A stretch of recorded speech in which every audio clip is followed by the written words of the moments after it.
ছিংগাপুৰৰ সেই আইলেণ্ডত জুবিনদাৰ মৃত্যু কেনেকৈ হৈছিল সবিশেষটো এই ভিডিঅ'ত ক'বলৈ চেষ্টা কৰিম। আচল ৰহস্যটো সম্পূৰ্ণ সোধক ভিডিঅ'টো বেলেগলৈ শ্বেয়াৰ কৰিবলৈ মোটেই নাপাহৰিব। 19 শতিকাৰ কলেৰা মহামাৰীৰ ধ্বংসলীলাত এই দ্বীপক এক বৃহৎ কোৱাৰাণ্টাইন জ'নলৈ পৰিৱৰ্তন কৰা হৈছিল। অসুস্থ মানুহসকলক ইয়াক কোৱাৰাণ্টাইন কৰা হৈছিল আৰু মাইলেণ্ডৰ পৰা সকলো কমিউনিকেশ্যন বিচ্ছিন্ন কৰা হৈছিল। তেওঁলোকৰ বহুতো কেতিয়াও সেই ঠাইৰ পৰা উভতি আহিব নোৱাৰিলে। তেওঁলোকৰ বা কাহিনী সেই মাটিতে শেষ হৈছিল, অৰ্থাৎ তেওঁলোকৰ তাতেই মৃত্যু হৈছিল।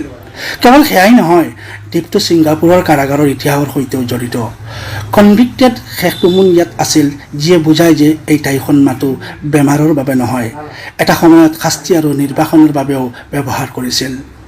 1902 চনত তাৰে মৰিশালীত এক ভয়াৱহ জুই লাগি সম্পূৰ্ণ মৰিশালীৰ লগতে তাৰ গছ গছনিসমূহ ধ্বংস হৈছিল। 1914 চনত পুনৰ একেধৰণে মৰিশালীত ভয়ংকৰ জুই লাগিছিল। 1955 চনত ইংৰাজৰ পৰা স্বাধীনতাৰ পিছত ফিউম এডিক্টেড হৈ পৰা বা কানিৰ নিচাত পৰা ব্যক্তিবোৰক এডিকশ্যনৰ পৰা পৰিত্ৰাণ পাবলৈ নিচাসক্ত লোকসকলক তাতে এৰি থৈ অহা হৈছিল।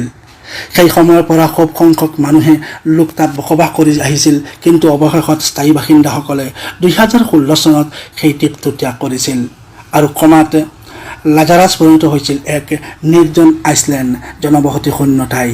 আৰু এই নিৰ্জনতাই ইয়াৰ কল্পনা আৰু কাহিনীবোৰক জন্ম দিয়ে। স্থানীয় লোকসকলে কয়, গছবোৰৰ মাজত ছায়াময় আকাশ দেখা যায়, নিশা হ'লে বতাহত কোমল ফিচফিচনি শুনা যায়, আকস্মিক ঠাণ্ডা অনুভৱ হয়। স্থানীয় খবৰ কাগজৰ আৰ্টিকলবোৰো লাৰাজাজক ছিংগাপুৰৰ সৰ্বাধিক হাণ্টেড বুটীয়া স্থানসমূহৰ ভিতৰত অন্যতম বুলি অভিহিত কৰি আহিছে। দিনৰ পোহৰত দ্বীপটো স্বৰ্গৰ দৰে সৌন্দৰ্যময় হৈ পৰে, কিন্তু সূৰ্য অস্ত হ'লে তাত কোনো মানুহ পোৱা নাযায়, কাৰণ মানুহে তাত মৃত্যুৰ কিৰিৰি শুনে বুলি সকলোৱে কয়।